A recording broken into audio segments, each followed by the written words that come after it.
ఆ మధ్యకాలంలో ఫేస్బుక్స్ ఎక్కువ హ్యాక్ అయ్యింది. పోలీస్ ఆఫీసర్స్ కూడా ఫేక్ చేసి ఫ్రెండ్ రిక్వెస్ట్లు పంపించి డబ్బులు అడుగుతున్నారు. డబ్బులు అడుగుతున్న క్రమంలో ఇట్లా ఒక చిన్న క్లూజ్ చెప్తూ మనం ఒక వీడియో చేశాను. సింపుల్ ఆఫీస్లో కూర్చోండి చేశాను. ఇట్లా ఫేస్బుక్లో కొత్త ఫ్రెండ్ రిక్వెస్ట్ పంపిస్తే ఎట్లా నమ్ముతాం? ఆల్రెడీ మన ఫ్రెండ్ ఉన్నాడు, మళ్ళీ ఫ్రెండ్ రిక్వెస్ట్ పంపిస్తే ఎట్లా నమ్ముతాం? ఇంకోటి ఫ్రెండ్ అనేటోడు ఫోన్ చేసి డబ్బులు అడుగుతాడు తప్ప ఫేస్బుక్లో అడిగాడు. ఇంకోటి ఫేస్బుక్ ఓపెన్ అయినప్పుడు అది ఎప్పుడు ఓపెన్ అయింది, దానికి ఎంతమంది ఫ్రెండ్స్ ఉన్నారని చూసుకుంటే అది ఫేక్ అని జెన్యూన్ అర్థమైపోతాను. కొన్ని టిప్స్ చెప్తే ఒక వీడియో చేశాను. చేసి మామూలుగా నా ఫేస్బుక్లో వాట్సాప్లో పెడితే చాలా సర్క్యులేట్ అయింది.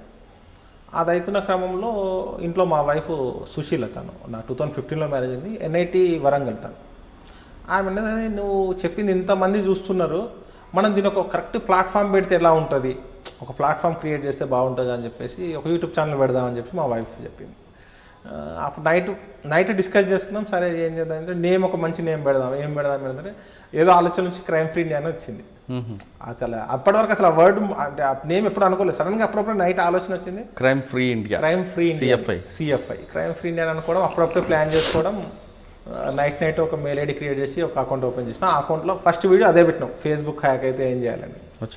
దాని తర్వాత వీడియోస్ చేయడం. ఆ వీడియోస్ అంటే జనరల్గా ఏంటంటే సైబర్ క్రైమ్ జరుగుతుందని న్యూస్లో చాలా వస్తాయి. జరుగుతుందని న్యూస్లో వస్తే లాభం లేదు. అంటే ఎట్లా జరుగుతుందని మనం ముందు అవేర్నెస్ తీసుకొస్తే వాళ్ళు సేవ్ అవుతారు. అంటే prevention is better than cure. Cyber క్రైమ్స్కు దానికంటే వేరే మార్గం లేదు. ఎందుకంటే ఎంత టెక్నాలజీ పెరిగి మనం పట్టుకోవడం చాలా కష్టం, చాలా టైం టేకింగ్, మనకు కూడా శ్రమతో కూడింది, డబ్బులు ఖర్చు అయితే. మనం వేరే స్టేట్స్కి వెళ్ళి పట్టుకోవడం, వచ్చిన తర్వాత రికవర్ అవుతుందంటే రికవర్ అవుతాయని ఛాన్స్ తక్కువ. ఇంతన్నిటికీ సొల్యూషన్ అసలు మనం జాగ్రత్త పడితే బెస్ట్ కదా అని చెప్పేసి ఆ క్రైమ్ ఫ్రీ ఇండియా ఛానల్కి ఒక ట్యాగ్ లైన్ కూడా పెట్టినాం, అవగాహన పెంచుకో నిన్ను నువ్వు కాపాడుకో. అవగాహన పెంచుకో నిన్ను నువ్వు కాపాడుకునే ఆ శీర్షికతో స్టార్ట్ చేసి రెగ్యులర్గా వీడియోస్ చేయడం.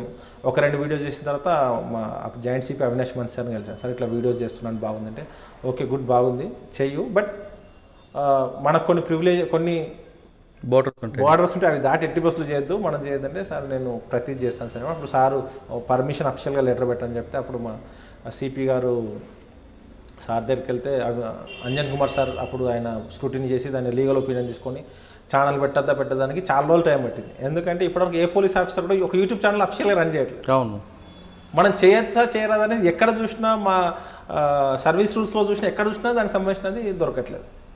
ఏం చేయాలో అర్థమవట్లేదు.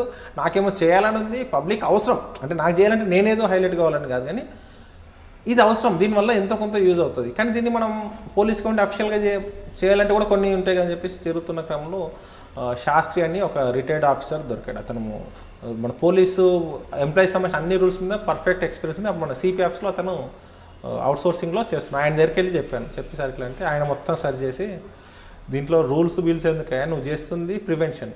Police primary duty prevention of crime, detection of crime. ప్రివెన్షన్లో ఇది ఒక పార్ట్, నీకు అఫిషియల్ డ్యూటీస్లో ఇది ఒక పార్ట్. సో నీకేం ప్రాబ్లం లేదని ఆ గ్రౌండ్స్లో ఆయన డ్రాఫ్టింగ్ ఇచ్చాడు. ఆ డ్రాఫ్టింగ్ బేస్ చేసుకొని ఒపీనియన్ తీసుకొని sir Anjan Kumar sir permission ఇచ్చాడు, అఫిషియల్ పర్మిషన్, నువ్వు వీడియోస్ చేయొచ్చు. మన పోలీస్ ఇమేజ్ ఎక్కడ డిస్టర్బ్ కావద్దు, గవర్నమెంట్ పాలసీస్కి అగెనిస్ట్గా కాకుండా పబ్లిక్స్కి యూజ్ చెప్పండి అని చెప్తే అప్పటి నుంచి ఇక సీరియస్గా స్టార్ట్ చేసాం. ఇక తర్వాత మన సివి ఆనంద్ సార్ వచ్చిన తర్వాత కూడా కలిస్తే ఓకే గుడ్, బాగా చేస్తున్నావా, ఇన్ని ఎట్లా చేస్తున్నావు అని చెప్పి చాలా అప్రిషియేట్ చేశాడు. అంటే ఒక సాటిస్ఫాక్షన్, అక్కడ మనకు పెద్ద ఆఫీసర్ ఇట్లా వెన్ను తట్టి ఇట్లా అంటే ఆ ఫీలింగ్ వేరుంటుంది, మనం కష్టమంతా పోతుంది. ఎందుకంటే మీరు చేస్తున్న ఈ కార్యక్రమంలో సైబర్ క్రైమ్ ఎంఓస్ ఏవి ఎక్కువ కనిపిస్తున్నాయి అంటే సార్ ఇప్పుడు మనకు హనీ ట్రాప్ కేసెస్ రిలేట్ అవుతున్న కేసెస్ రిజిస్టర్ 23 సపరేట్ ఎంఓస్ ఉన్నాయి. ఆ ఎంఓస్ కూడా డే బై డే చేంజ్ అవుతూ వస్తున్నాయి. ఇప్పుడు ట్రెండింగ్లో అంటే ఎక్కువ మంది విక్టిమ్స్ ఉన్న హనీ ట్రాప్లో నాకు యూట్యూబ్ ఛానల్ చేసినప్పుడు వాళ్ళ ప్రాబ్లమ్స్ ఉంటే క్వశ్చన్స్ అడగడానికి కామెంట్స్ పెడితే ఒక్కోసారి కామెంట్స్ అందరు చదవడానికి యాక్సెస్ ఉంటుంది. కొందరు ఇబ్బంది అంటే ఒప్పుకోరు, అంటే వాళ్ళ ప్రైవసీ బయట రావడం. సో దానికోసం ఒక మెయిల్ ఐడి ఇచ్చాం, క్రైమ్ ఫ్రీ ఇండియా 2020 అని. ఆ మెయిల్ ఐడిలో చాలా ఈ హనీ ట్రాప్ గురించి వస్తున్నాయి. సార్ నాకు ఇట్లా జరిగింది, ఏం చేయాలి. హనీ ట్రాప్ అంటే జనరల్గా మనం కూడా చెప్తాం, హనీ ట్రాప్ అనే వర్డ్ కొత్తగా ఉంటుంది కాబట్టి ఆడియన్స్కి చెప్దాం. హనీ ట్రాప్ అంటే ఏంటంటే ఇది అప్పట్లో ఈ ఆర్మీ ఆఫీసర్స్ని ట్రాప్ చేయడానికి శత్రు దేశాల వాళ్ళు చేసేవాళ్ళు. అంటే ఒక మంచి ఆర్మీ ఆఫీసర్కి ఒక అమ్మాయిని ఎరవేసి ఆ అమ్మాయితో క్లోజ్ అయిన తర్వాత ఎక్కడ వెళ్తున్నారు, రేపు ఏమి ఆపరేషన్ చేస్తున్నారు అని చెప్పేది అట్లా జరిగేది.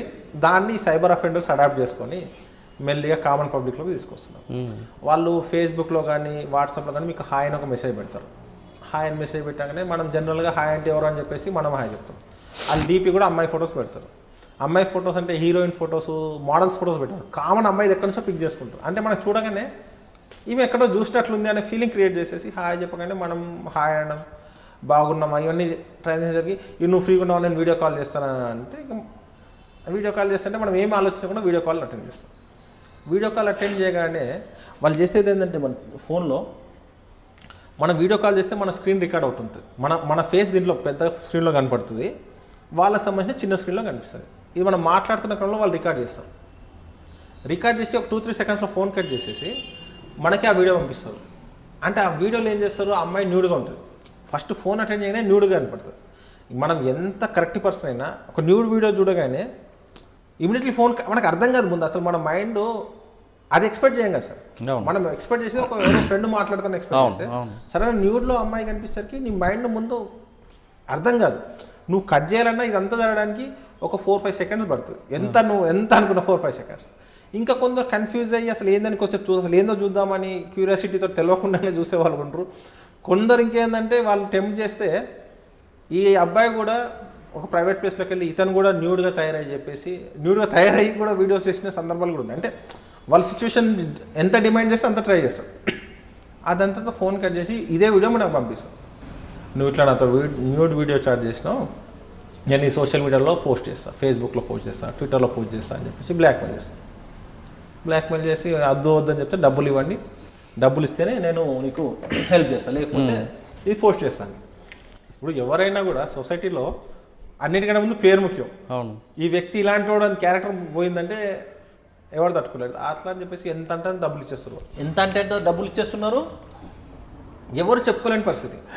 ఇది మనం చూస్తున్న ఆడియన్స్ కూడా అనుకుంటారు ఇది మనం ఎందుకు చేస్తాంలే అనుకుంటారు, ఇది మనకెందుకు అయితే అనుకుంటారు. సమస్య లేదు, ఇలా ఎవ్వరు అతిథులు కాదు, ఎవ్వరు పోలీస్ ఆఫీసర్స్ కూడా ఇరుక్కున్నారు తెలియకుండా, మంచి డాక్టర్స్ అడ్వకేట్స్ కూడా ఇరుక్కున్నారు.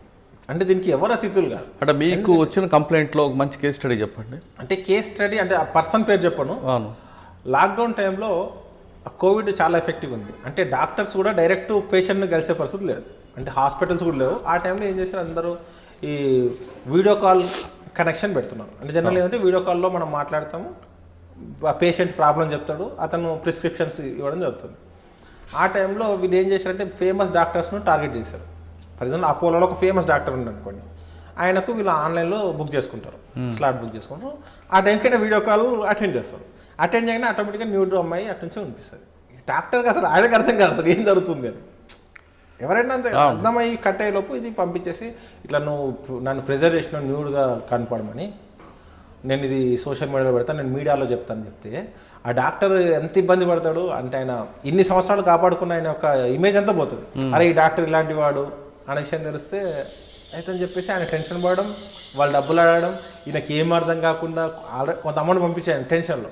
ఇదేంటంటే సైబర్ అఫెండర్ నువ్వు ₹1,00,000 పంపిస్తే డిలీట్ చేస్తామంటారు కదా, ₹1,00,000 పంపించినా డిలీట్ చేయరు, ₹1,00,00,000 పంపించినా డిలీట్ చేయరు, నువ్వు ఏం పంపించకపోయినా డిలీట్ చేయరు వాడు. ఎందుకంటే వాడు కావాల్సిన డబ్బులు, నువ్వు ఎంత భయపడితే అంత టార్గెట్ చేస్తావు. ఆయన ఒకసారి ఇచ్చాడు, రెండోసారి ఇచ్చాడు, ఆయనకు అర్థం అవ్వట్లేదు. ఈయన ఇంకా పేషెంట్స్ ఈ టెన్షన్ స్టార్ట్ అయిపోయింది ఆయనకి. ఇంకా ఆ టైంలో అప్రోచ్ అవ్వడం జరిగితే ఇది జరుగుతుంది సార్, ఇది 80% వాళ్ళు చేయరు. జనరల్గా ఏమనుకుంటే వాళ్ళు మేము మీ ఫేస్బుక్లో పెడతాము, యూట్యూబ్లో పెడతామని చెప్తారు. యూట్యూబ్ కానీ ఫేస్బుక్ కానీ సార్ అబ్నార్మల్ కంటెంట్ ఉంటే, అబ్సీన్ కంటెంట్ ఉంటే వాళ్ళు అప్లోడ్ చేయడానికి యాక్సెప్ట్ ఇవ్వరు. అప్లోడ్ కాగానే వాళ్ళు చెక్ చేసి వాళ్ళే డిలీట్ చేస్తారు. ఈ విషయం తెలియక చాలామంది నిజంగా అవుతుంది కావచ్చు డబ్బులు ఇస్తారు. ఇది చాలా జరుగుతున్నాయి. దాని మీద కొన్ని వీడియోస్ చేసాం. ఇంకా తర్వాత ఇట్లా కాదు, దీనికి మనం చెక్ పెట్టాలి. మనం క్రైమ్ ఫ్రీ ఇండియా తరఫున సొసైటీకి ఒక మంచి చెక్, ఒక టిప్స్ చూపించాలని చెప్పేసి టిప్స్ పెట్టాం సార్. ఈ టిప్స్ ఇది కంపల్సరీ ఫాలో అవ్వండి. అందరూ ఏమనుకుంటారంటే నేను మోసపోను, నేను చాలా గ్రేట్ అనుకుంటారు. మోసపోకుండా ఉండే సమస్య లేదు. మనకి ఎప్పుడైతే అన్నోన్ కాల్ నుంచి వీడియో కాల్ వస్తుంది కదా సార్, మనకు వీడియో కాల్ వచ్చినప్పుడు ఫోన్ అటెండ్ చేసే ముందు ఈ కెమెరా ఉంటుంది కదా, ఫ్రంట్ కెమెరా, ఈ ఫ్రంట్ కెమెరా క్లోజ్ చేసి వీడియో కాల్ యాక్సెప్ట్ చేయండి. మీ ఫేస్ రికార్డ్ కాదు, అక్కడ ఏముందో కనపడుతుంది. ఇన్ కేస్ హనీ ట్రాప్ ఉన్న అక్యూజ్డ్ అనుకోండి, అక్కడ అమ్మాయి న్యూడ్గా కనిపిస్తుంది, కానీ మీరు కనపడినంతసేపు వాటిని బ్లాక్మెయిల్ చేయాలి. కెమెరా క్లోజ్ చేసి ఫోన్ అటెండ్ చేయండి. అన్నోన్ కాల్ కాదు, ప్రతి కాల్. అందరూ ఏంటంటే అన్నోన్ కాల్ చెప్తే సరిపోతుంది కదా, నోన్ కాల్స్కి ఎందుకు ప్రాబ్లం అనుకుంటారు. స్కూపింగ్ అనేది ఒకటి ఉంటుంది సార్.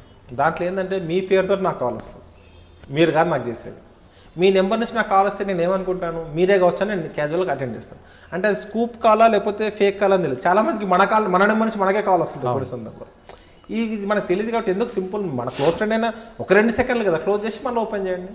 ఎవరు తప్పు ఫోన్ వచ్చినప్పుడు కెమెరా క్లోజ్ చేసి వీడియో కాల్ వచ్చినప్పుడు మాత్రమే వీడియో కాల్ ఆన్ చేసి ఒకసారి మాట్లాడి మనోడు అనుకుంటే ఫింగర్ తీసేయండి, 2 సెకండ్స్లో తీసేయండి సరిపోద్ది. రైట్, సింపుల్ అసలు మీ ఎన్నో ప్రాబ్లమ్స్ సాల్వ్ చేస్తారు.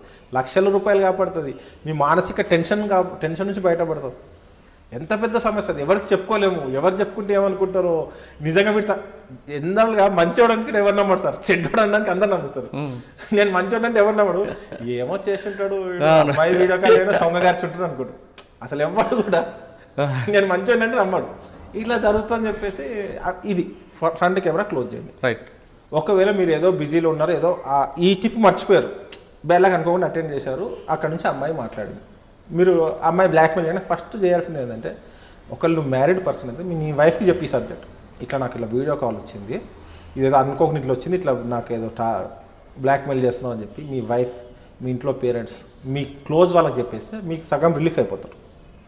ఏదైనా ఫస్ట్ మీ ఫ్యామిలీ బయట వాడని కూడా మీ ఫ్యామిలీని నువ్వు ముందు కన్విన్స్ చేయగలిగితే సరిపోతుంది. ముందే నువ్వు చెప్పిన ఒక ఫస్ట్ మెసేజ్ రాగానే చూపించింది ఇట్లా బ్లాక్మెయిల్ చేస్తున్నాడు అని చెప్తే మీ ఇంట్లో వాళ్ళు అర్థం చేసుకుంటారు ఏంటంటే మా ఆయన తెలియకుండా అందులో ఇరుక్కున్నాడు.